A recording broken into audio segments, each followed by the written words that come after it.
Hey, everybody, what's happening? I'm the Admiral. You are on the lifeboat. My name's Tommy. Charlie Murphy, good to see you. How are you, my brother? Body Illusion, how are you? Good to have you here. Sandy Wandy, what's up? Kathy Ann, getting past your bedtime, Kathy Ann. I appreciate you being here, but if you have to bail off, we completely understand. Jane Aldrich, good to see you. Glad that you are here. Really am. There's Jason P. Good to see you, Jason P. The Positive Life. Dan C. Hi, guys. First time here. Just found this page this afternoon on recommendation from my girlfriend. Well, I love it. Glad that you're here. Welcome to the party. Joey Girl, good to see you.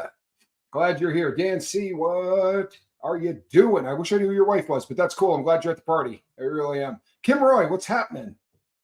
POP? Is that, what up with POP? Hold on one second. Spanx Calhoun, I presume.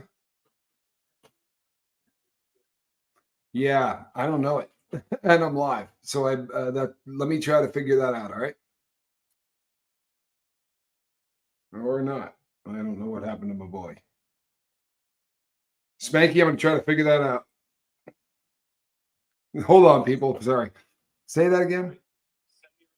Yeah, I don't know how to do that, and I'm live, unfortunately.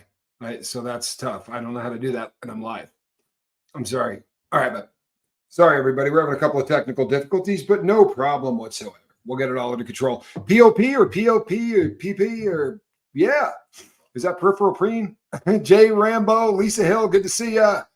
Glad that you're here. We're going to be a little silly. It happens. Nat B from Canada, I'm glad you are here. We're getting my boy Russ set up right now. Spanky and Russ are getting that worked out. So we're going to be going live here shortly. And let me tell everybody how this works so it makes a lot more sense. This is the show that we do where you can ask questions about prison. Most of the time, I make references to the fact that I've been there. I'm not, I don't hide from my past. I'm not particularly ashamed of it. Hello, Kay. Hello, Kathy. Glad you're here. Not particularly ashamed of it. It is what it is. These are decisions that I made when I was on a lot of dope. I made some really bad decisions. But the nights that we do Nightyard, this is the night that the wheels come off. You want to ask questions about prison, knock yourself out. Put the word question or 3 Q's or some question marks. But a lot of times you guys correspond back and forth with each other. And as I'm scanning through trying to look for the comments to the questions, if you put a big question thing in front of it, Nat B says, I left the video I was modding when I saw Nightyard. You know what? I love it. I absolutely love it. So if you want to hear anything about prison, I have done state time. I have done federal time. My partner who was coming in, Russ, has done a grip of California time. So we've got a lot of the place covered. Scooby Lee, good to see you. Teresa Baldessari, glad you're here. Hello, Mary. Blessed to crochet. Yeah, do keep the questions respectable. I mean, obviously, look, here's the thing. One of the questions people ask all of the time concerns prison R, the R word in prison. Truth of the matter is you don't see a whole hell of a lot of it. You don't. So I'll answer that question before anyone asks it. Comment. Question. If you get a cold in prison and you're in that phase where you're dying, hey, is there anything over the counter you can use or you just trudge through? So you have access to over the counter medications. You can buy things like aspirin. You can buy things for your stomach, but it's a very limited selection. It's not like going into to Kmart or going into Walmart. In fact, the first time you get out of prison, you look at that. There's so much there that you can't make a decision. It literally freezes you in place. Russ has talked about it. I've talked about it. So you can buy some stuff, but like if you have a sore tooth, I've been on 1 or 2 yards that sold Ambisol. Most of them don't. It's really, really hard to get a lot of the stuff you need. You hear about a lot of remedies. There are some witch doctor kind of guys in there that make up some really weird stuff because they've been doing time a long time. And they know that if they can buy this out of the kitchen or this herb out of the kitchen and mix it with, this, there are guys that do some pretty amazing stuff in there. A lot of MacGyvers in prison. Jay Rambo says, questions, are most prison guards corrupt and abusive? No. An answer to that question is no. Most prison guards are solid people that want to go in there and do a job and it's a hard job to do, man. This is not an easy job to do. But most prison guards are very stand-up cats that just want to go home to their wives at the end of the day. Here's the problem. It only takes one douchebag, right? It only takes one cop that's not good to really dramatically change everything for everybody, right? Because they have the ability to go in your cell, throw your stuff out, trash your things. So one guy acting like a jerk will ruin it for every other one that's cool. Ladies and gentlemen, let me introduce to you my co-host for the night. This is a gentleman, as I said earlier, that did a lot of time in the California prison system. I know 70% of our audience is from the U.S. 30% don't have an appreciation for just how ugly the California prison system is in terms of politics. What that means is that racism, they can call it anything they want, but it's racism. And the most racist yards on the planet are all in California. Really, really rough. So without any further ado, my partner in crime, no longer in crime. Russ, what's happening, man? What's up, everybody? Welcome to the boat. Good to have you back. A little Nightyard. Yeah, good to be back.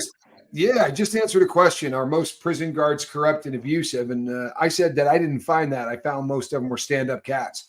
But it takes one. And the same thing with somebody bringing dope in. When I was in the California system, but I was in the feds, I was at Victorville, and there was a woman, and I don't mind outing this woman because she got caught anyway, but she was working in laundry. And the first day that I went in to get clothes, I'm not playing with you. This is a guard. And I walked in, and this is how she was. I mean, stone cold, unconscious, nodded out on opiates at the table like this. I knocked on the table, and she went, "What?"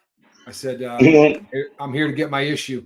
And she's like, "Well, grab a white boy." And then she just proceeded to nod right back out.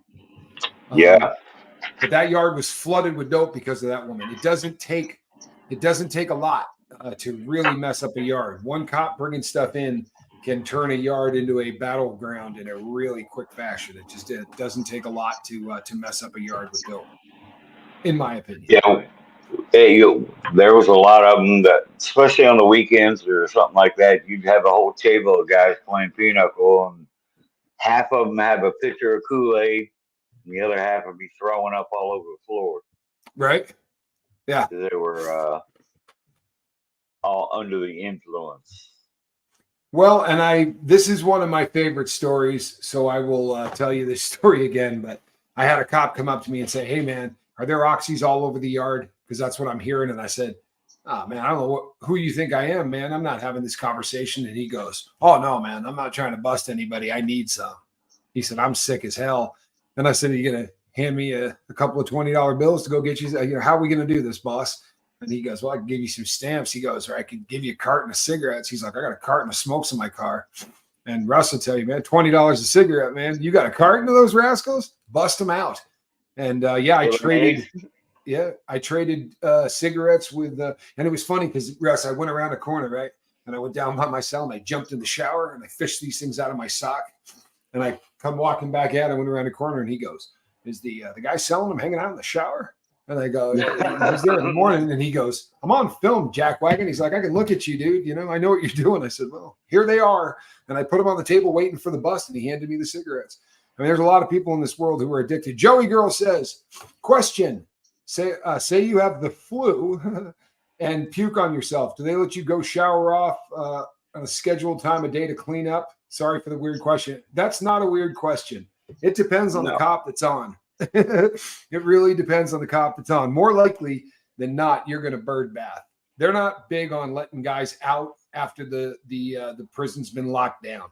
It's they're just not very kind that way, or bringing you extra clothing or doing any of that stuff. Their job, once they lock you down at night, you ain't getting any love at all. And if you do something that brings them to your cell, they're not happy. They don't like to. The night crew wants to sit down on the couch, look at a television set, and fall asleep. Their phone is going to wake them up every hour, and they're going to go walk around, not look, just make the rounds, so that on camera it's showing. They do not want to work at night. That's been my experience. But they have a hard job. They really do. They got a really hard job. I remember being in county jail, and if they knew you were coming in dope sick, if they knew you were coming in and your drug of choice was an opiate, they'd give you 3 extra pair of boxer shorts and 3 pair of pants. Extra pair of pants. That was their, I mean, they're not giving you anything else, but they will give you 3 extra pair of pants. And they have something called the Detox protocol. And it sounds great. And they give you a big old handful of pills. And you'd always hear the guys go, make sure you get that detox protocol. Once I had been in jail a long time and you start realizing what's really going on, it was an Advil. It was an Imodium AD. I mean, it's 4 pills that you can buy over the counter and then like 3 vitamins. So they're not doing a whole lot to help you, I promise. Did you find the same thing, Russ? Yeah. Or a bag of hard candies. That's all they would give you. You know something? That actually is a bit of a hookup. If they're willing to give you a little sugar, that'll buy you a little bit of just a little bit of love, because that sugar will actually make a difference. But yeah, most places don't care at all. Oh boy, that was a camera. I mean the light. I was trying to find. My nose is running, and I was looking for. There it is. I had a tissue here. Kristen Melinda, good to see you. Yeah, they have a really tough job. And very often do they drug test prison staff? Great question. And the answer is hell no. No. At least in the feds, here's how the system works. If you screw up massively, they're going to drug test you. But that union that they're in is vicious with how they protect one another. There you go. There's the star of the show. Right. But no, I very rarely, and if that guy gets drug tested, he's failing. I promise you. If they're drug testing a cop, that fool is failing, because they've lost the ability to beat it. They lost the ability to get out of there. If they're testing them, it's because they're caught red-handed. Right. The cop I punched actually failed a drug test.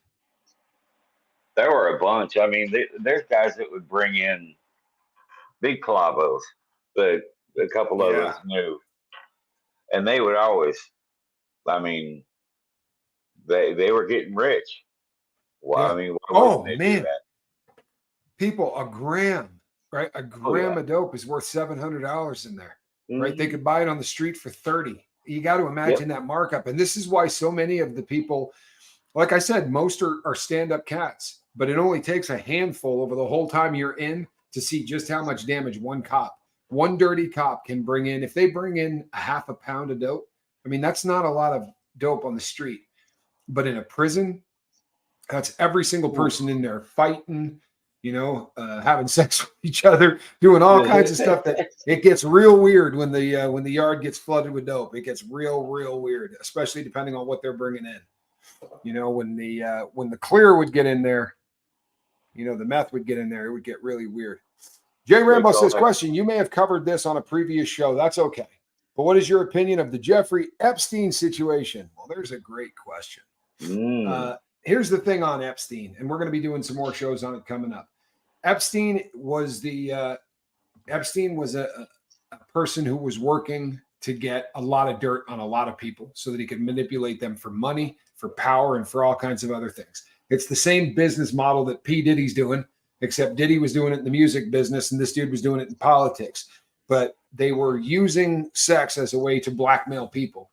And they were recording people with with people who were too young to be involved in those kind of situations. He's a bad human being, but he is a pimp. The people who put him in place, the people that put that cat and set him up to do what he did, those are the people we need to find and root out, because that's the really bad stuff. Dan C says, detoxing from opiates is one of the worst feelings someone can have. I am an RN by trade, and I've seen my share of sick people trying to get better. It's an ugly thing, isn't it? It really is. I did it for about 30 years, trying like hell to quit, but it took that long. Question, do you know if anything like Suboxone or Clonidine is used in the detox protocols now? And is Narcan mandatory for staff there on hand? So in the federal system, you can be on Suboxone now. In the federal system, if you have opiate abuse disorder on your jacket and you are on the street being prescribed Suboxone, when you come to prison, they will continue to give it to you. However, you have to have nothing else in your system. When you get busted, if you had Suboxone in your system and a little bit of blow, you're done. a little bit of weed, you're done. You had to have the only thing in your system, Suboxone, but they do have it, but it's not part of the detox protocol. Neither is clonidine. They're not giving you anything to slow your heart down. The detox protocol, at least where I did my time, they're not giving you. They really are sketchy on narcotics. What was the state joint the same way, Russ, or were they giving out anything like that? They weren't giving you anything. Yeah. At least not when I was in. But Suboxone wasn't around when I was in. You either did or you didn't. I mean, right. They're nowadays they'll give you some extra sugar for you. Yeah. I mean, I never really had to worry about any of that, but I had access to, whatever I wanted, whenever I wanted it. Yeah, he was in an unusual situation in there. Jen Nelson, almost a year, looking great and green. We love you. Tommy Bird says, Russ, you got to appreciate this. Is that state sugar? You got to love that state shampoo and that state soap and that state toothbrush. Bob Barker, all of it. People, you might find this amusing, but it all says on it, Bob Barker. Everything manufactured for a, for an inmate comes with the name Bob Barker on it. And they'll tell you it's the same Bob Barker. It's not. But all the inmates believe it's the same Bob Barker. Kristen Melinda says, nobody drug tested me for federal as a student volunteer. They did one hell of a background check on me, though. Called my boyfriend's parents. Yeah. To work in the feds, they're not taking anybody in there that's got any kind of dirt. Now, the exception to that would be guys coming back from the military. This is a fact. Guys come back from the military. A great number of them end up as working as COs because it's an instant job if you want to come out from the military and get paid and put a gun back on your hip and go to work in the civilian sector. You can do that. And it's still like, you still have a rank and makes a lot of sense to these guys. But a lot of these dudes come back not right. I'm not going to put the cop's name on blast, but he used to come and talk to us about it. Like he was crap crazy. And he was very open. He said, I'm getting counseling. He said, but I'm still hearing voices. And I'm like, holy hell. And you're, guarding 200 guys. And one day, I'm not crapping you, man. One day in the middle of we're just in the day room doing our thing. And Russ knows what I'm talking about. There's a bunch of guys sitting at tables watching televisions. And there's guys over here shooting dice and guys playing cards and doing all these different things. Walk into the shower. And dude comes out into the middle of the room and sits down on his butt and starts taking off his combat boots, unlacing them, puts them on the ground, just sitting there. We're like, uh-oh. I wanted to go up and say, hey, boss, you might want to hit your own deuces. I think there's something wrong with you, maybe get some people out. But I watched guards melt down. And while I was in the shoe in Victorville, one morning I heard boom. And I was dumb enough to ask one of the cops. I said, hey, man, they just fire a shot off on the yard and he bit my head off because it was one of them that had just taken their own life in the parking lot because they couldn't face coming in for another 10-hour shift. And not more than 20 days later, man, less than 3 weeks later, a guy did the same thing in the parking lot, same time of day, right before shift. So it's a tough job, man. It really is. I was a corporal when they were doing all that. All the guards were betting, on what was Inmates. going on, who was going to win the fight. Yeah, because I was in the hole at that time. And we got in some pretty hairy situations, block guns, and guys were getting shot. And it was all about money, just because of boredom. So we were having to pay the price. Luckily I skirted around that, but I was on the yard or on the, security housing unit and out in the yard when shit like that happened, stuff like that happened. So it gets ugly, people. It really does get ugly. Linda Kay says, I'm sure everybody remembers a-holes, but do guards who are a little kind get some respect, or do they get ground down till they don't have any kindness in them? You know what? There are guys, every place I've been to, there's one or two cops that the second you get off the bus, someone will say to you, that cop's name is Smith or whatever, and he's as cool as they get, man. Don't disrespect this dude, or you're going to get every single car in here pissed off at you. Like this is there are always a couple of guards that are so cool that the fellas will get real angry if you start messing with them because they don't want to see just what you're talking about. People get ground down because that will happen. It happens to women, all of them. It happens to every woman in there because there are certain cars. I'm not going to I'm not calling anybody out, but there are cars who don't care what the guys do. And a car, if you're new to this, it could be a race, it could be a town, it could be a city, but it's a group of guys who clink together because of a common bond, right? And there are cars that don't care if people, flash their junk at female nurses or what they call gunning, which is literally, masturbating at the window, so hoping the person can see it. Pretty sick and twisted stuff. But women get ground down. Even I remember seeing women when I was in the SMU who were the nicest people you ever met.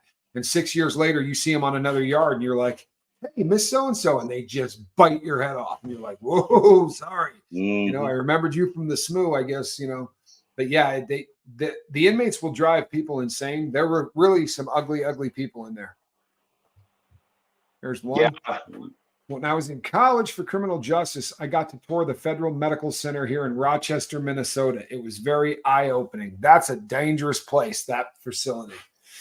That's where they take people who, I'm not trying to offend anybody, but they call it playing the crazy card. And if you try to play the crazy card where you refuse to talk for 28 days, like they got to lock you up. There's a bunch of things that if you play these certain things, but they bring you to Rochester, Minnesota. And I had a friend who tried to do this, and they brought him there and said, here's your opportunity, because there's a lot of people here. It's just what they said to him. There's a lot of people here that are really crazy. So if you're not, you tell us what yard you're trying to get to and what hustle you're trying to play, and maybe we can work with you and get something done. But if you want to keep playing this, we're going to treat you that way. And he was new to the system and thought, well, I'm not going to admit that I'm that crazy. And he said they put him in a Velcro suit with a diaper on and stuck him to a wall. Right? And then literally just gave him enough Howad All to keep him unconscious for about 72 hours. And then they brought him in an office and had the same conversation with him, at which point he went, I'm not crazy. I'm playing a game and I don't want to wear a diaper anymore. Right. There's a good question. I have an idea what usually happens if a CO is found fraternizing with inmates illegally. What happens to the inmates? It's a great question. You ever see anybody get busted screwing around with a guard? No, but don't get me wrong. We've had some pretty high homeboys that got away with it just because we were looking out for them. Yeah. Not that, they got busted for it. Yeah, if you get caught for it, here's what happens if you want to keep it real. When they find out it's going on, they call in the woman.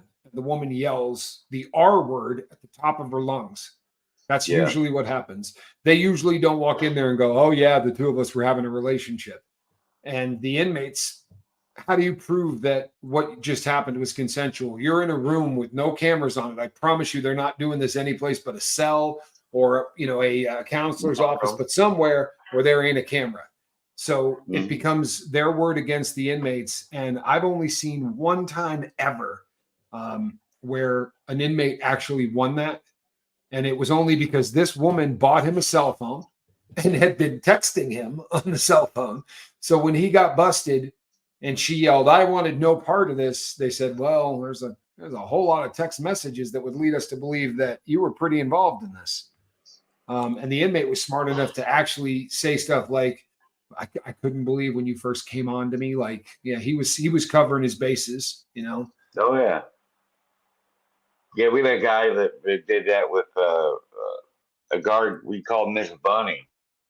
Pretty low lady, but you're talking tattooed from the neck down. I mean, 6'4". Yeah.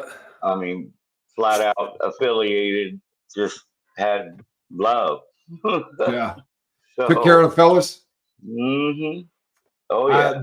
You know what? I never saw that in the feds, but I've heard so many stories from people in the California system who would say, "Oh no, we had guards there that they'd lift their shirt up and they had the same ink as the inmates."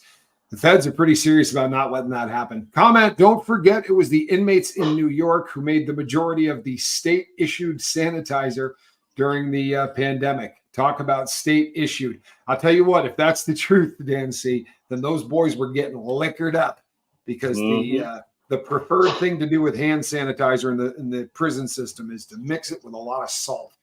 And the salt takes all of that all of the jelly stuff in there and binds it all together. And it sinks to the bottom in this big lump. And what you're left with is alcohol. Not the kind you ought to drink, mind you, No. but it's alcohol. Mm-hmm. Tell the truth. Do you ever drink any hand sanitizer booze? Me? Are you kidding me? Never. I have done it. I would be lying if I told you I hadn't.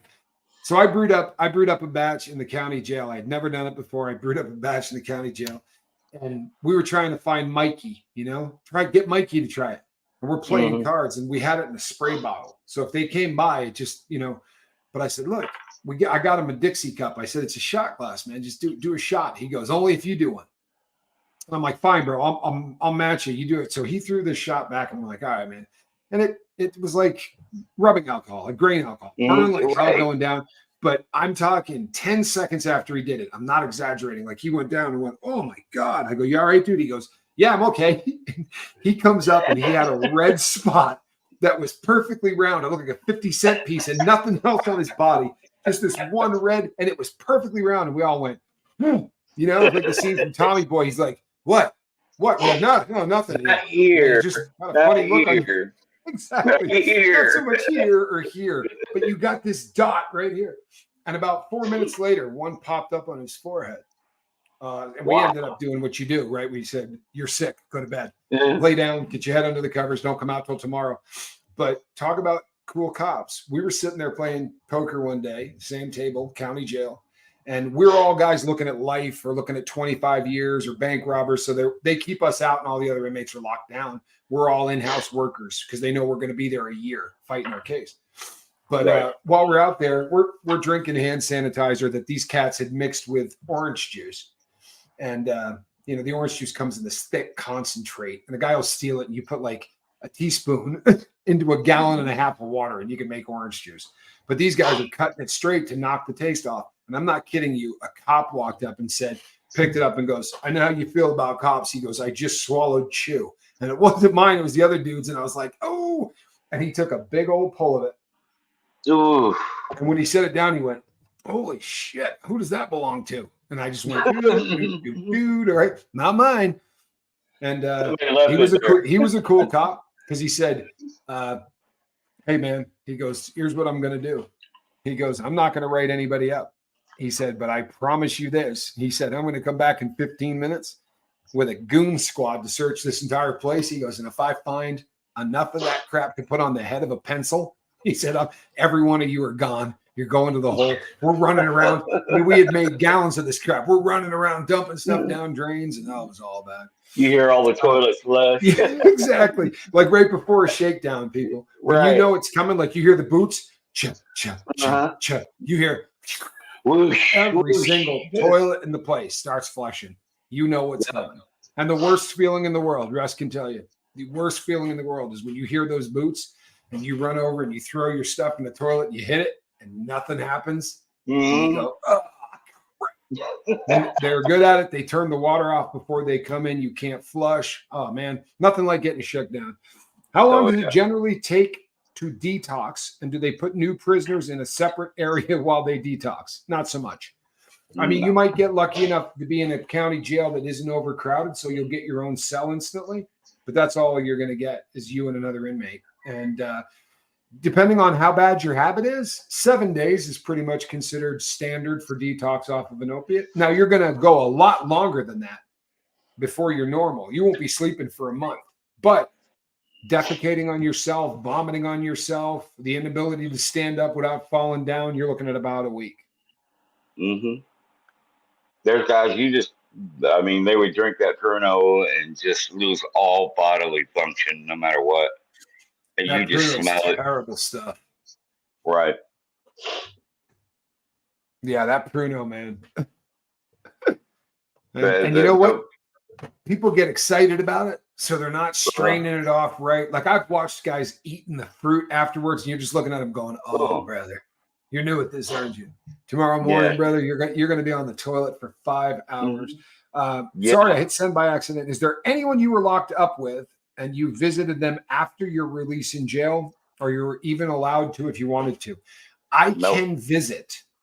I can now visit anybody that I was in prison with I had to wait for a long enough period of time after I've been out of prison. And I have waited long enough. When I go back to Tennessee next time, I'm making a trip to go see the Royal Order of Jester Museum up in Indiana. And I'm going to stop by the federal prison in Terre Haute, CQ. So that is coming, which ought to be a really good time. See, I'm only right down the road from that. Yeah. So you might as well hit me up and. Oh, I will. I absolutely will. I will make that a trip for sure. But that is I'm very much looking forward to. It's going to be really weird. It's going to be really weird to walk back into prison. You know what I mean? They're going to let you go back or what? They will. Yeah, as a federal inmate, as long as you are off paper and have killed the paper successfully, and then done 1 year. After your paper's been killed, you got to bring them a year. And my paper's been. It'll be. It's already been a year. I killed my paper a year ago, so I'm good to go. Awesome. I'm good to go at the end of this month. I think 28th. Which is really just cool. hit me up. I had a lot of time out in Terre Haute, not in the joint, but around. Living out there, so nice. Yeah, we'll definitely have a good time. Lacey says, great to see you and Russ doing a Nightyard. Yeah, you know what? I've missed these too. Cosmic says, hey, Tommy, hey, Russ, hey, crew. Getting ready to go to the beach for a winter beach walk and to touch sand in the ocean. Wow, Cosmic, I love it.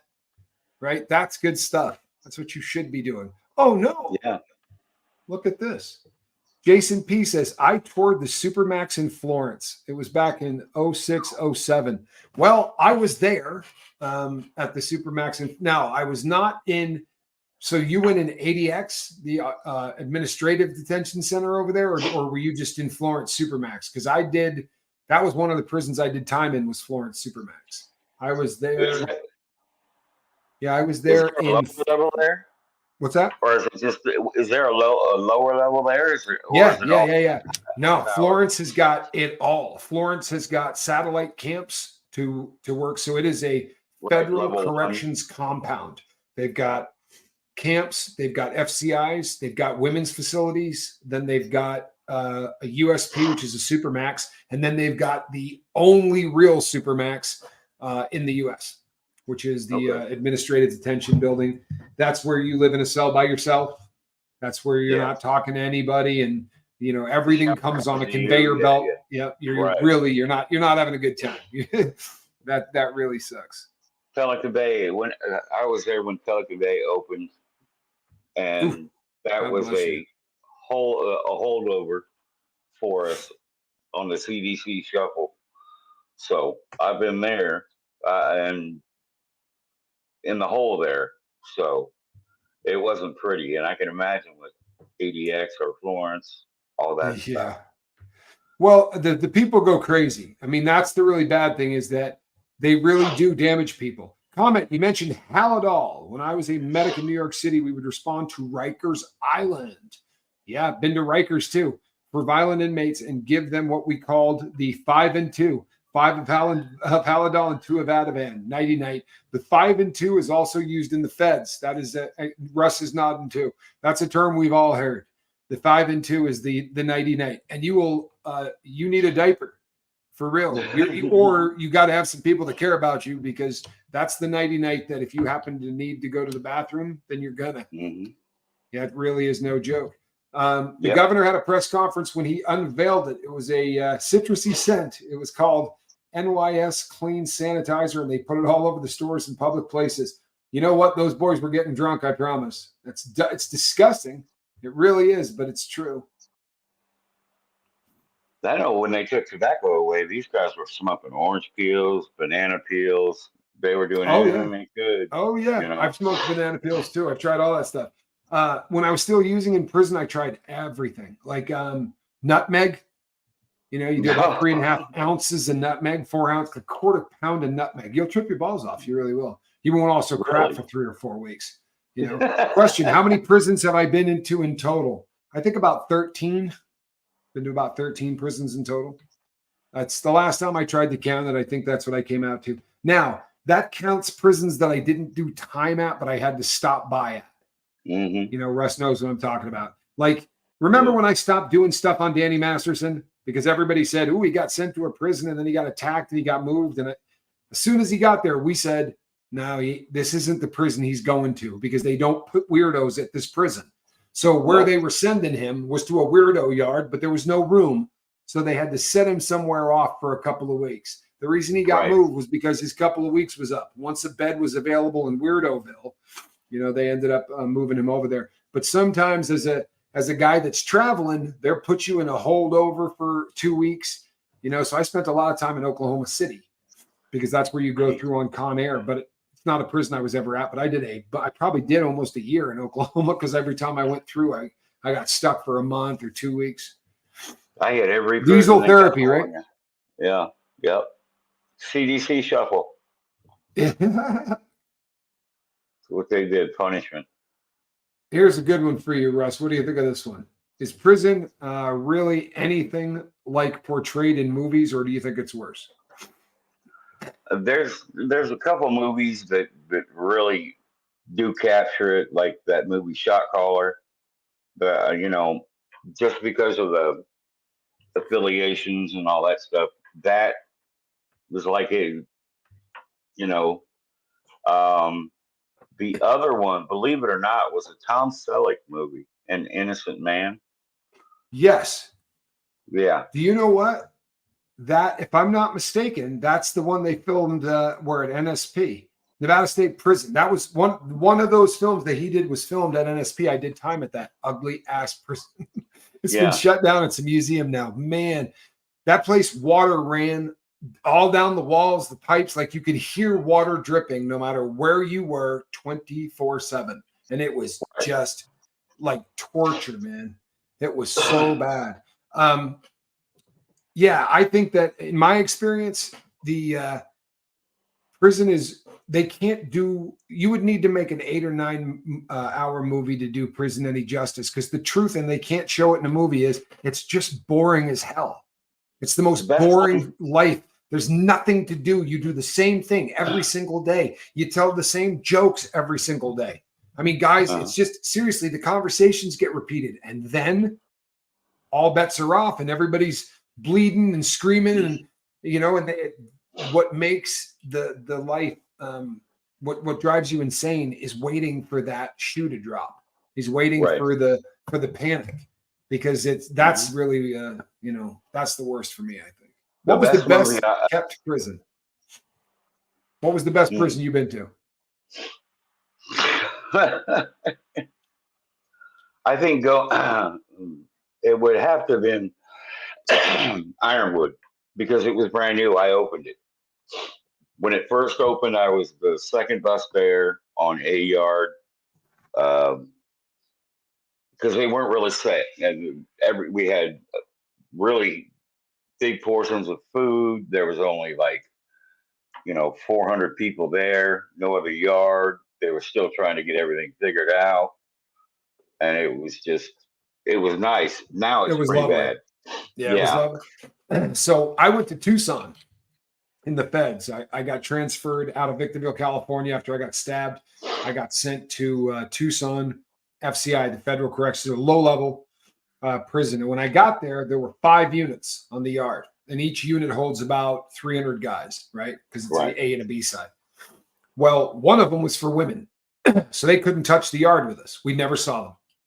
One was an INS deportation yard.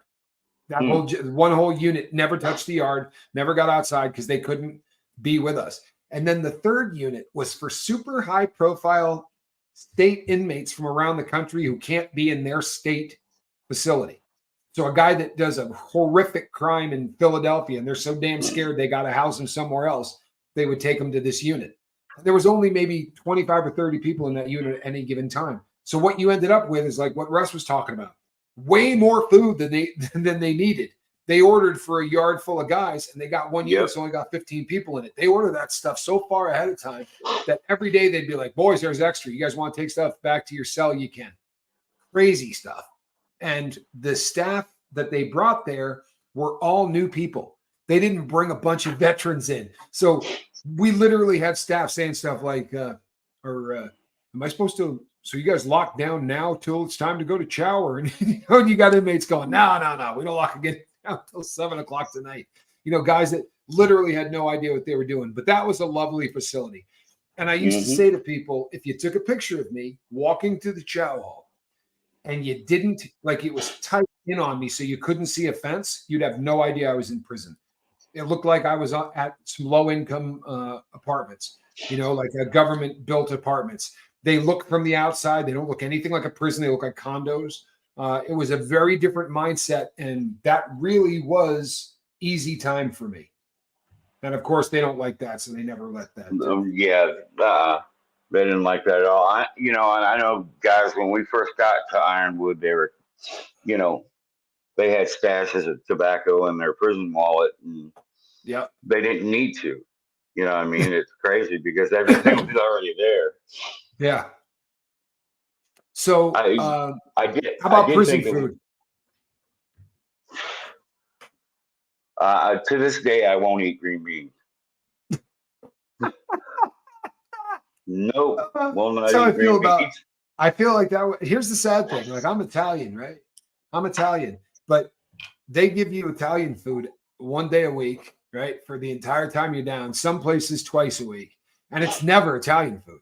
Like, you get spaghetti and it comes out in a lump. It's like a thing this big that you got to saw through. And I can't do spaghetti. I can't even look at it. I can't even look at it. Ramen noodles, forget it. I'll never be able to look at a ramen noodle the same. Or a Dorito or a Cheese Whiz or tuna inside of it. And I was at some yards. I'm not going to lie to you. I was at a couple of yards where the food was so bad that I promise you, if the only thing you had was the food in the chow hall, you would have starved to death. There was no way to live on it. It really is bad. And Tommy Bird, you're funny as hell. Really does bother me and confuse me that you get a super toilet. Oh yeah, you can flush a car down the toilet, but no toilet seat. Yeah, there was the guy that he killed his cellie over his Kool-Aid packet, and he couldn't. The only reason he got caught is he couldn't smack the skull and flush it.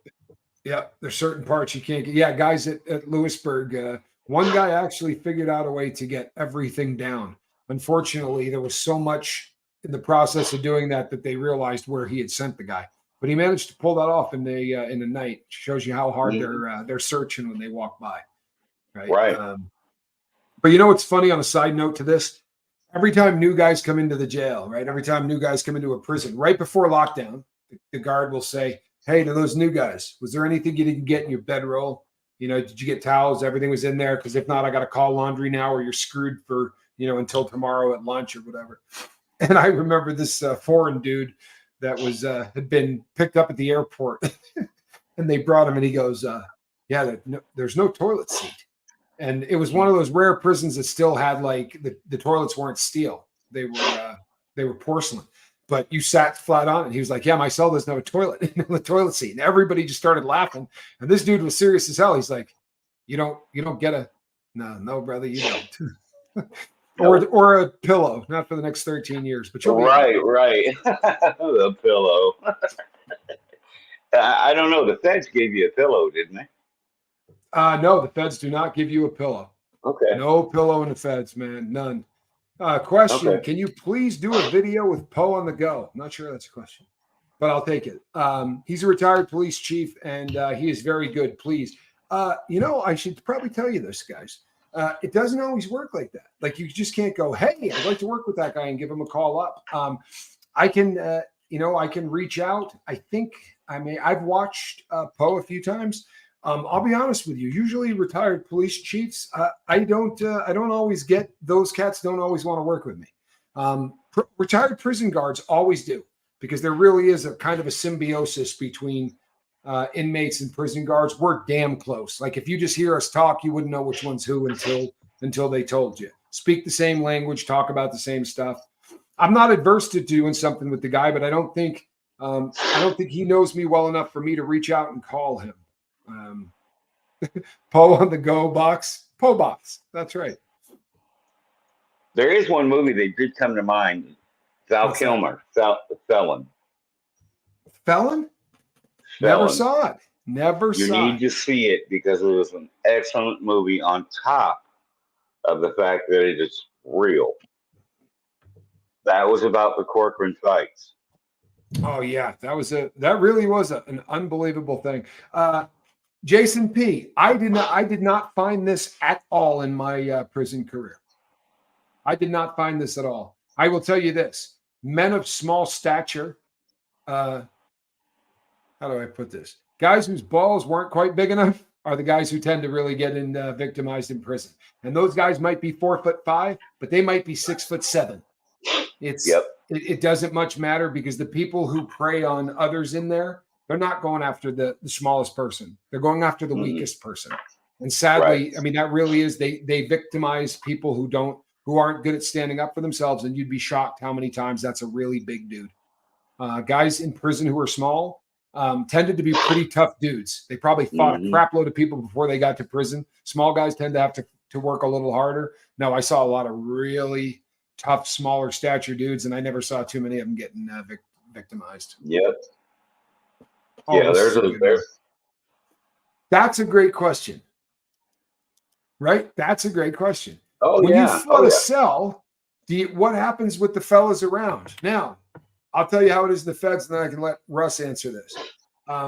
When you decide to flood your cell, you're usually so pissed that you don't care about inmates at that point anyway. And you know that when they come in and grab you, they're not putting you back with these guys. You're never seeing these dudes ever again. They're shipping you off to a new yard. You flood a cell, you're going to a new prison. But the answer is, what if you're in the SMU? Right? I was in the special management unit. If you flood your cell, you're not leaving. You're going to sit in that wet cell. You're not leaving that cell for any reason, right? You're spending the next 18 months in that cell. But guys will say, they get in the vents and go, you got to get your stuff off the floor, man. I'm doing this. You know, they'll give you a heads up. But it was so hot at Lewisburg that we used to flood the cells just to lay in the water. And I would always tell the guys downstairs, it's fixing to rain, gentlemen. The water's coming down. You're going to have to live with it because it's too hot up here. You know? But it's a great question. Yeah, people can get really angry, but usually they can't reach out and touch you because you're getting shipped. Love seeing you and Russ doing this again. And I have an email half finished and on its way to you, Ben. I just have to finish it up. I've been going through all of my stuff, and you were actually the last one I was working on before I started my last video, which I don't know, is hours ago.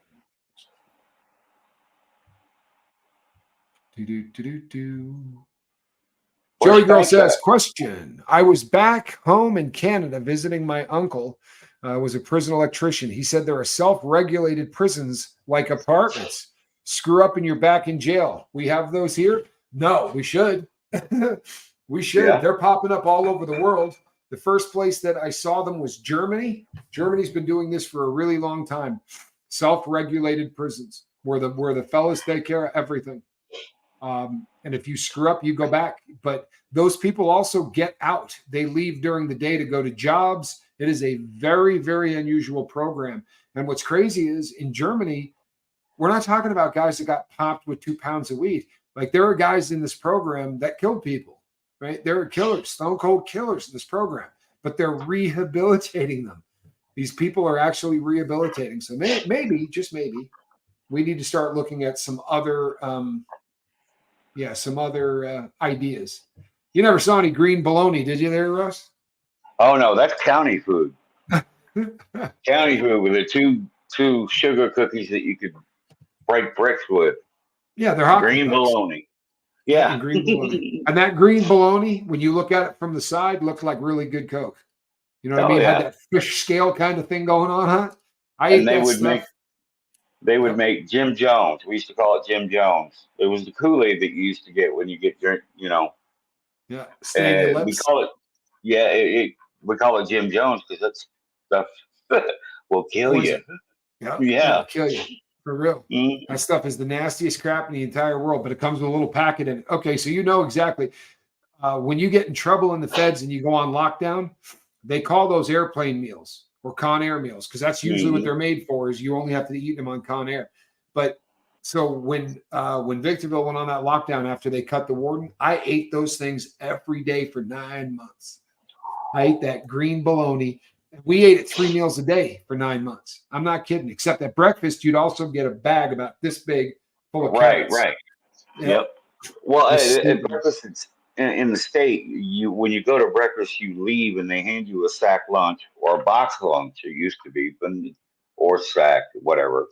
But they would give you a little cup of like peanut butter and honey mix, a Yeah. Kool-Aid pack, green bologna sandwich, and a fruit or whatever it was that day, and that was your lunch. And you get the green bologna. It Yeah. sucked. Yeah, that green bologna is rugged. Now, I'll tell you this. If you can give it to me in my cell, right? If I'm not on Con Air. So when we were in the cell and we were locked down, same thing happened with the C plus meth. We were eating these things 3 meals a day for weeks and weeks. But you start a fire, get a sterno fire going underneath your bed, and then you throw the bologna on top of the metal mattress pad, Yeah. the metal thing where the mattress sits on, and you can fry on those. And once you A hot fry up buddy. that green bologna, it's not all that bad. Yep. I can't get over it. This guy looks and sounds just like my brother-in-law, Janet G. You never know. Russ gets around. I was at a barbecue meeting, my daughter's fiance, folks, a retired department sheriff. As I approached, I told him a Rodney Dangerfield joke. He got it and we laughed our arses off. It's always good when you can bond over a Rodney joke. No respect. No respect. You're in a position to work and earn money. Obviously, it's next to nothing, but get into trouble or lose the privilege. Can the COs fine the inmate from their wages? They can in the feds. Mm. Yeah, if you're a Unicor worker or something else and you get any kind of a fine, they're going to take it right off your books. If you have a job and that money's in your account, they're taking it. Like if you cut up a mattress, the inside these mattresses is the best pillow in the world.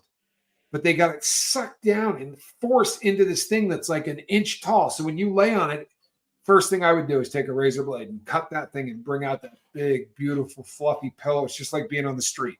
But they charge you $160 every time they catch you. You know? And man, I chucked through a lot of those mattresses, bro. A lot of them. But the best thing in the world was you'd get a rookie cop and a guy would leave, right, to go to the street. And all of his linens and everything would get thrown down into laundry. And you'd go down there and the guy's mattress would still be there, you know? It was like, all right, that's my pillow. I'm taking that pillow. Okay, here's one. Right up your alley, my brother. What do you think about inmates being firefighters in California? Okay, now listen, they have a program in juvenile hall, mostly, or in level 1, where you could be part of a fire break crew. And a fire break crew goes up to the forest and they'll cut back 50, 100 feet from a road or something. So if a fire were to hit it, you got that 100-foot break. I did it when I was in juvenile hall. El Carrizo, hot shots is what we were called. I'll never do it again. I did it too. I wouldn't do it again either. Well, some of the hardest work I have ever done. Did you have a piss pump? Were you out did you have a little piss pump or did they have you with a big pack? No, this was 80. Oh, God. 84. No. Oh, have fun. They gave you a shovel and that was it. And no. See, when I did this when I was in Nevada, I worked a fire crew, but I had this little pump that you actually has fire on the end of it. And our job was to go and burn the break. So the guys with the shovels would be cutting and, doing all, and we would be burning it so that by the time the fire came up over the hill, there'd be no fuel left. So our job was to just go create small fires and try to keep them in control. And you know what? It was great. If you're an inmate, it was great. We were making $2 an hour and you spent the night out there. So you were making $50 a day, basically. Right. And that was $48 a day. That was a ton of money if you're a judge. Oh, man. That's like, and they would bring out tobacco, right? Cans of chew, things of cigarettes. They would treat the guys like they were firefighters. They didn't treat them like inmates. So to the inmates, it's great. When you leave and you look back on it, you go, I wouldn't do that again. Man, it's slave labor. It's the worst labor in the world.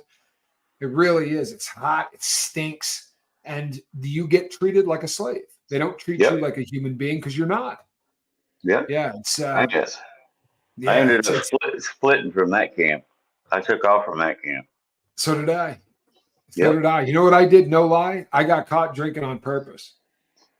Did you really? It was the only way to get. I mean, people kept saying, "There's no way you can get out of here." And these guys were like, "Hey, we made some Pruno. Don't tell anyone." I took a big old pull of it and walked right up to the CO and said, "Hey, I had a question, boss." And he was like, "Hey, you come with me." I was like, "Take me to a different prison. Works. Get me out of here." Approximately how much can one make a week by loaning out their smuggled in cell phones? This is for Ovaltine Fun. Ovaltine? Thank you, Rue. That's funny as hell. Here's the answer to that. Most guys, I think loaning out phones is probably not something most guys will do inside. When you get a phone, that is really think about what you can do with this, right? There's phone sex with your girl. There's some really heavy stuff that guys do with these. They're not usually very interested in allowing somebody else to potentially screw that up. However, if you smuggle a cell phone in the feds, they're worth $1,500 to $2,500 a piece. Depends on what kind of phone. So if you've got one that they have to tear apart and they can still make calls and do all that, you're looking at $1,500. But if somebody can get something in that looks like this, right? You got $2,500 coming as fast as you could get them in, they would sell them. Mm-hmm. I promise you. Yep. Yeah, they didn't have cell phones when I went in. Well, they had the brick phone for the car. That was it. Yeah. You know, they didn't have. They had a Sky pager. That was it. I think those just came out. I had a beeper when I was running around, but that was it. Mrs. C caught a Nightyard. Yay! Yeah, I love it. Mm-hmm. I'm glad that you are here. Yeah, and here's the thing with the feds. I don't know how it is in the. Thank you very much for your support too, Ru. But here's the thing in the feds, Russ. I don't know how it is in the state, but that's an escape tool in the feds. So you get popped with a cell phone, and instantly, right? You got a new charge, and that new charge is an attempted escape, and that is an escape tool. And the reason is because every successful escape that has ever happened has been facilitated with one of these puppies, right? Wow. It is the ultimate escape tool. It's how you say to somebody, you can, 4 more years. You get 4 more years on your sentence if you get caught with one. And they're really doing it. For a long time, they threatened it. And then, they would take away a bunch of good time. And then next year at this time, and then boom, all of a sudden they started doing it. And it's surprising how often, like I was that dude. Guys would go, "Hey, man, we got cell phones in here." I'm good. I'm good. And I brought cell phones in. I helped get them in when I was on one of the Arizona yards. I came up with the hustle to get them in. We were sending them in paint jars. I was on the paint crew, and I had a friend that got some professional paperwork set up, and he was sending in samples, trying to get the business of the government. And when they didn't throw out the first batch, I said, "You just want me to throw this in the dumpster?" He's like, "No, man." Because we would buy him in these huge buckets. He's like, "Keep those small buckets, and we'll paint with those if we're doing trim." And the first day he was gone, we popped the top off and pulled out those sealed, prepaid phones. But I never kept one. I just sold them. That was just helping me stay high. It was how I was getting it open. That situation I called you about, man, that was. If you're willing to talk about that, you know what? It is an excellent life lesson. If you're not, I understand, but it's a pretty good life lesson. I'm good. I'm just not going to. No, you can church it up. No, church it up. Don't give us names and stuff. I mean, I know you. The whole briefing. Okay, the whole thing was I called. Well, I text calling, but day before yesterday. Yeah. And I'm hot because a family member showed up from another state with a vehicle that had certain things in it that were packed to the brim behind the door panels. And he needed a place to stay. Yeah. He needed a place to stay. But I'm not going to turn family away. And I didn't know what he had, but he did have a bag of it on him. And he knows better than to do anything here. Right. I found out about it and had to make the decision to either get really upset and put something in his face and cock the hammer back and tell him to get out, or deal with it. And it brought up a lot of memories, a lot of, you know, things that I didn't want to come out. And thank God it didn't. You know, I got on the phone to not only his dad, but my other uncle, and the situation got touchy, got hairy real quick. And like I said, I can't turn family in. I'm not going to tell on nobody. I'm not going to say nothing.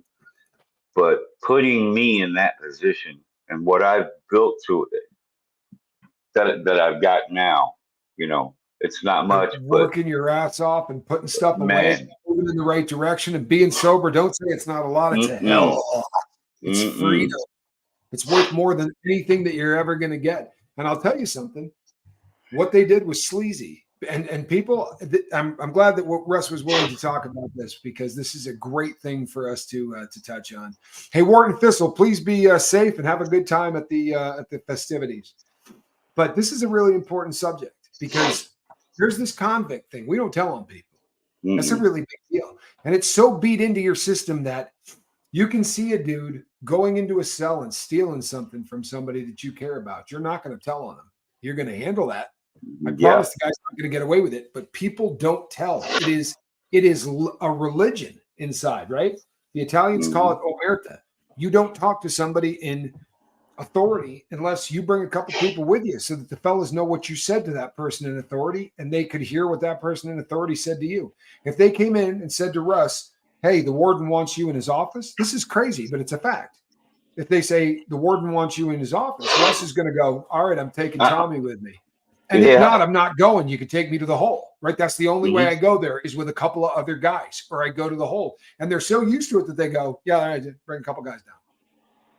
Right? So to come into the real world now, and we're citizens, right? We really ought to be going, oh, shit, right? The guy's breaking the law. I'm a citizen, right? You start getting into this, I'm torn, right? I'm a guy that the other day somebody called me and they were describing a situation that was horrific. And I said, call the cops, man. If I heard it come out of my mouth, and I was like, yeah, you know, right. But that's who we are now, right? Honestly, if you really do leave that life behind, it gets really clouded when it's family, right? Yeah, Really what really got me, that got me the hottest. The fact, not the fact, you know, he was doing what he was doing. He's going to do that. That's his choice, you know. We'll be there if he gets hit. If not, you know, more power to him. Plus, Yeah, this rooting for wasn't him. just you know, his benefit. It was for, let's say, a lot of extended family benefit too. So, and I can't mess with any of that. It's either, you know, he didn't tell me, I had to find out the hard way. Yeah. Because Well, and that's once, disturbing. It bums me yeah, out. once that bag opened and I got that aroma when the Panther AC kicked piss, on, oh my God, all them cat pee. memories came back. My mouth started watering. I Had mean, to take a crap. yes, I did instantly. Instantly had to go to the bathroom. You wanted to yell at Yes, him, but you had to go to the bathroom first. right. People, you have no idea how hardwired the brain is on an addict. I mean, what Russ Hmm. is describing is literally Pavlovian, right? It's Pavlov's dog. The drug he's talking about is what we used to call the white boy dope, right? This is not stuff coming across from Mexico. And I No. remember having the conversation with Russ, which was insane, right? Because Russ said to me, I'm thinking about all the families this is going to trash, right? Which says a lot about who you've become. I'm proud of that. I really am. I love you. But honestly, at this point, everything in the drug supply is so disgusting and killing people so fast that a little bit of white boy dope hitting the street, stuff that actually smells like panther pee again. I'm not advocating drug use, people. I'm not. But the good old days didn't kill people, right? We had a shot at saving them because the stuff they were doing, they knew what they were ingesting. Now you're getting Fent or you're getting Nits, and you're getting that no matter what you buy. Even if you think you're going this way, you're going that way, right? Right. And it really is a different animal. I'll tell you what, Arwa, relating to phones, were SIM cards traded or sold? There weren't any. These are disposable phones that usually don't have them.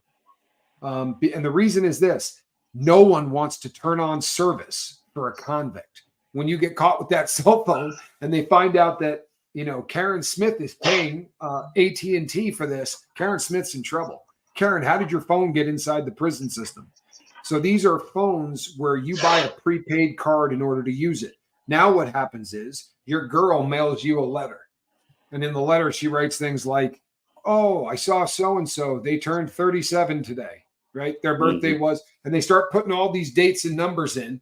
And the inmate knows how to reassemble those numbers in what order so that that becomes the number they enter in the phone. Now they got 30 more days of use. Or it comes in written under stamps in really small letters. But so there aren't SIM cards for these particular kind of phones. These are the cheapest phones that you can buy. They're burner phones. Yeah. And then You're you not can't seeing a lot trace of those, iPhones. really. What's You that? really can't trace. You can't trace burner phones, really. No, you're not gonna. It's not gonna come back to somebody. That's really why they want that. Right. Zelda, I think everybody. You just said what everybody feels. I'm so sorry that anyone would put you in that situation. Never mind family. But you know what? There was a great comment that was said. I think it was by Nat B. You don't give yourself enough credit, and there's a lot of truth to that. She's And you always know telling what? me about that. Well, it's a solid piece of advice, right? It really is. And I think I'm so glad that you were willing to share this with the world, because it does highlight things that I say to Quibs all the time. I don't call myself a convict nearly as much as I used to. I'm really working on that. I know it bums her out. I know it bums a lot of you out. So I've been trying to say it a lot less. But there are things that, you know what? I've lost my right to ever own a firearm. I think I can live with that. It's not going to be the end of the world for me. You know, I can't be a doctor. That's probably not going to be a real issue for me.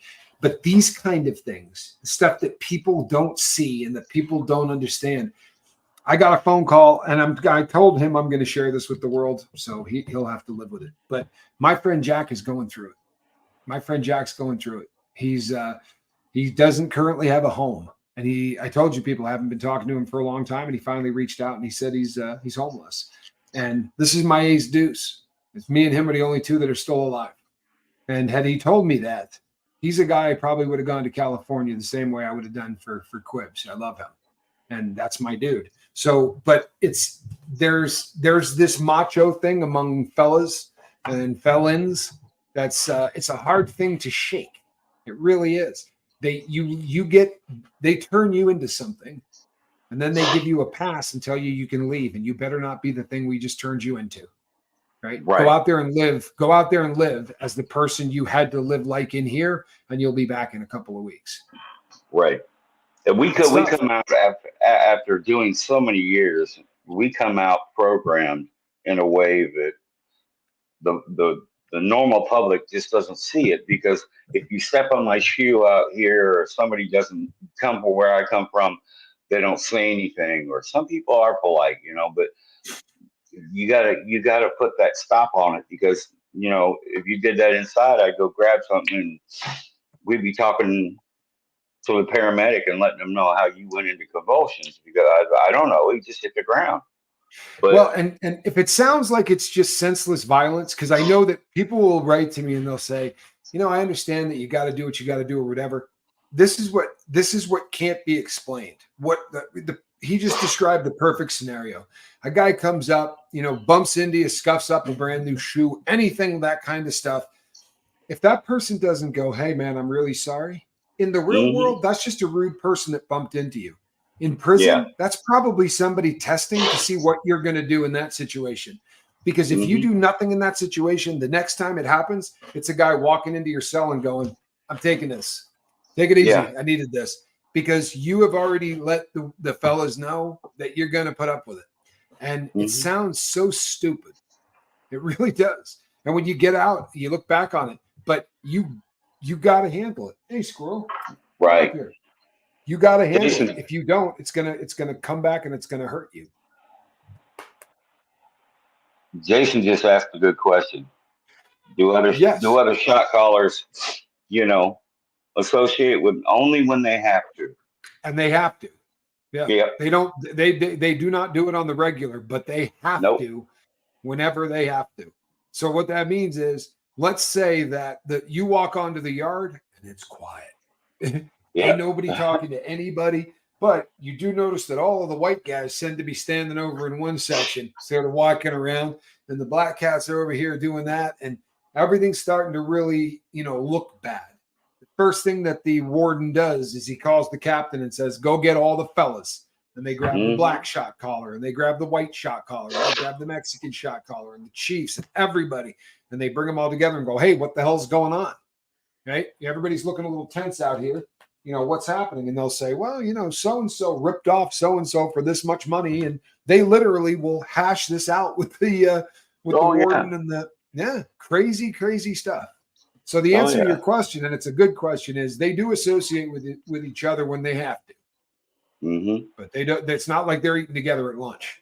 No, no, not at all.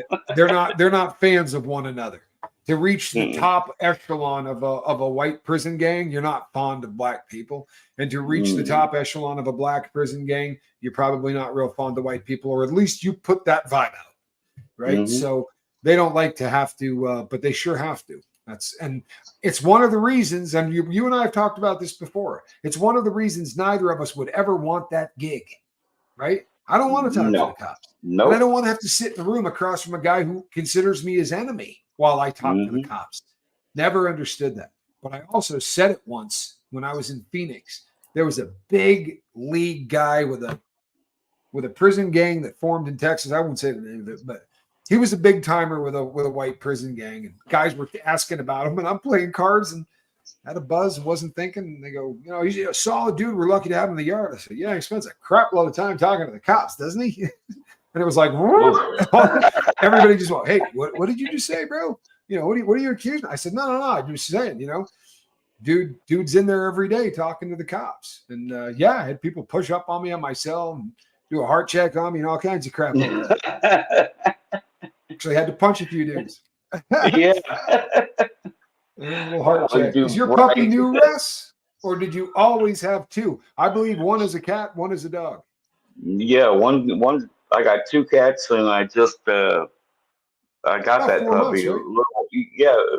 About that. And I went to a certain house where these people were on certain things that make Still you in go the to life. sleep. Yeah, and I picked that puppy up and said, I'm taking it. Has anybody got a problem with it? If you do, stand up. None of them stood up, so I took it. And now the puppy is doing great. She's mine now. I love that.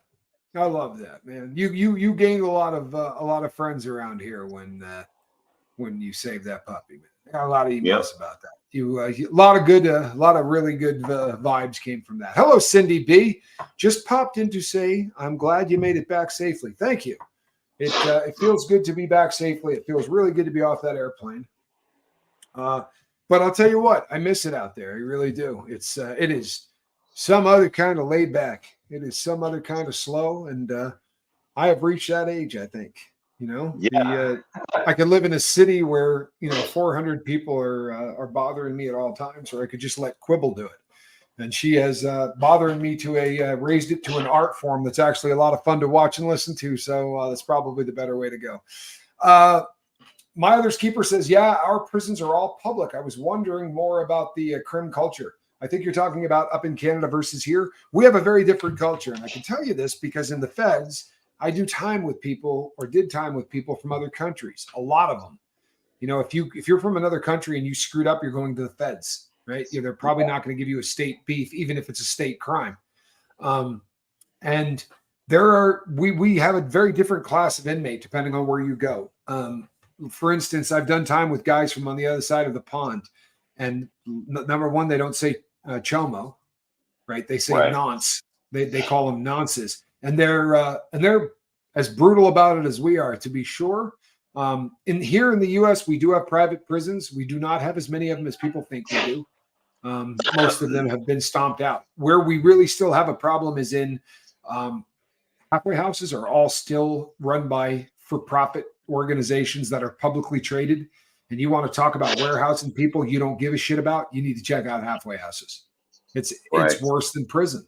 It really is with how they treat people. Like I showed up day one and they said to me, you can do DoorDash here. We were still wearing face diapers, but he said, you can do DoorDash and have people arrive here. And I go, good to know. And he goes, no, you're going to have to. The food here, you can't live on. It's so bad. It's not edible. This is the cat doing the intake at the program. On day one, I said, so I can't survive eating this food. He said, absolutely not. Right. Okay, excellent. Even here in the county, they have hot carts.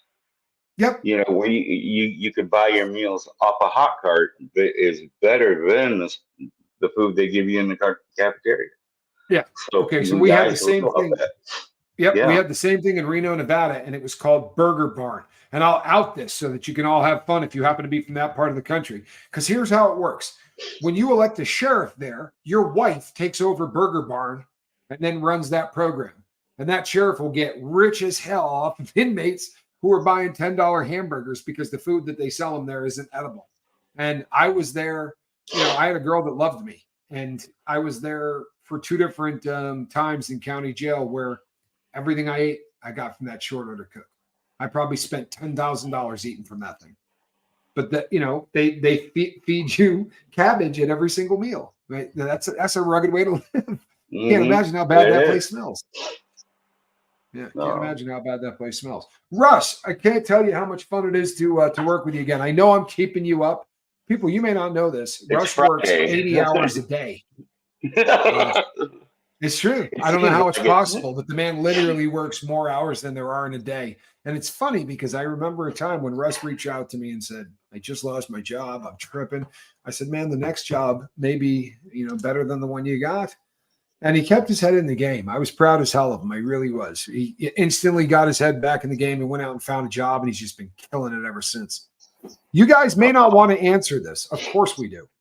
What is the safest hiding spot for hooch or other special items? Well, those are two very different questions. I'll answer this and then I'll let Russ answer this. Those are two very different questions because other special items go in your prison locker. If you do not want to lose it, you secret it inside your body. That's the way it goes. And I don't care if it's a rock that you found on the yard that you're really fond of, or a letter that your girl wrote you that means a lot to you, or drugs. If you really want to keep it, that's where it better go. Because the cops, once they know you love it, will throw it out. It's kind of their thing. Yeah. So but as far as alcohol goes, my recommendation would be you got to get with a guy at CMS. They make all of the metal stuff and put up everything. And you got to get them to make you a chuck because we don't use regular screws, right? They're like the star kind of thing. And they'll make you a chuck for about $350. And for $350, you can now undo the screws in the ceiling of say the shower stall, right? And every shower stall has to have these so that you can go up and work on the pipe chase. Well, if you can drop that, you can put a 15-gallon or a 5-gallon drywall bucket up there with a couple of bags of wine tied off in it. And then you just put it up, let the heat do its thing and forget about it. Go back 6 days later and take one batch down, put another one up. That's how you do it. Until you have to burp it. Yeah, unless you got to put a burper on it. Because if you screw up, right, if you got to burp that puppy, it will explode. And what he means is the gas inside that, you create a bug, a bacteria that eats sugar and farts alcohol. And those farts catch in that bag and start getting bigger and bigger and bigger, and it will blow up. And you'll hear them. I know you've heard it. You'll be playing card and you just hear boom. And you look around the room and go, uh-oh. Somebody just lost a bag of wine. It starts raining down on you. and it stinks like nothing else on God's green earth too. Nothing smells worse than homemade wine. It's really nasty. So yeah, I have no problem answering that question, but that really is the answer to that. The safest hiding spot is going to be up in the ceilings. Now you can do it in your cell, but you got to know the cops that are on, or you're going to get caught because they're always tossing cells. Although, you know what I found? I used to make wine in my cell. And everybody said you're going to get caught, but I would stack the two plastic chairs, one on top of the other with a blanket in between them. And I would have the wine bag flat as hell sitting on there with the burper on the backside taped up to it with a coat over it. Yeah. And then I would take the burper, which is just a tube. I would put cotton in it and I would drip stuff like Polo Blue or whatever into that. So that as it burped out, you'd get a deodorant kind of smell. Trouble is the cops ain't stupid. If your shit smells like deodorant, they're going to toss your cell. But they would come in and look around and they're looking at, and they would move the chairs. right? Move them all over the place, look under stuff. And I got away with it forever. And then one day, I know I got told on because they came in and it's like I was in there. They came in and went boom right to the chair, lifted the first one up, lifted down. No, You yeah. got me. Funny thing Somebody though on told that on story, Russ. The funny thing on that story was, you know how when you make wine and you got like 10 batches in and the kicker's gotten so disgusting, you're like, I just got to throw it out and start a new kicker. Because that's Right. where I was at. So I had just started a brand new batch. And what I used to do is when the wine was really strong, I would take a sponge and I would put it in there and just let it dry out. And then I would cut the sponge into 1-inch sections. And that's all you would need. You throw that in on the next bag of wine and that's your kicker. Really? But I had just put all the assembly together. I had just thrown in my sponge. I had just tied it, and it hadn't even started to ferment. I mean, it was a bag of orange juice. And the guy busted me, and he was happy as hell. And I just looked at him and said, I don't know what you're so happy about, man. There ain't nothing in that bag illegal. I mean, Right. nothing. Now, if he was a smart cop, like I've had cops do that, and they'll go take your bag and put it in their office for 4 days. Let that shit go. Then they'll go down and test it. Yeah, but this fool went out and tested it, and it was funny. I got to go to in front of the disciplinary hearing officer, and he goes, "So what? You were making orange juice?" I said, "I was making wassail." It was right around Christmas time. I said, "I was making wassail." There's a bunch of other stuff I was going to add to it, but you idiots, threw it out. Good times. It's been good to be back on, man. We got to do it more often. I promise you, we're going to make it a weekly thing now that I'm back for a while. So I won't keep you up any longer, but people, we will be back next week. I'm going to talk to Russ and get a set time. And you know the tradition around here, right? Yeah. I am the Admiral Tommy Scoville, and this is a cat in the basket. It's a beautiful kitty. Yeah. Yeah, that's right. And she's happy I'm back. Russ, I love you, Wood.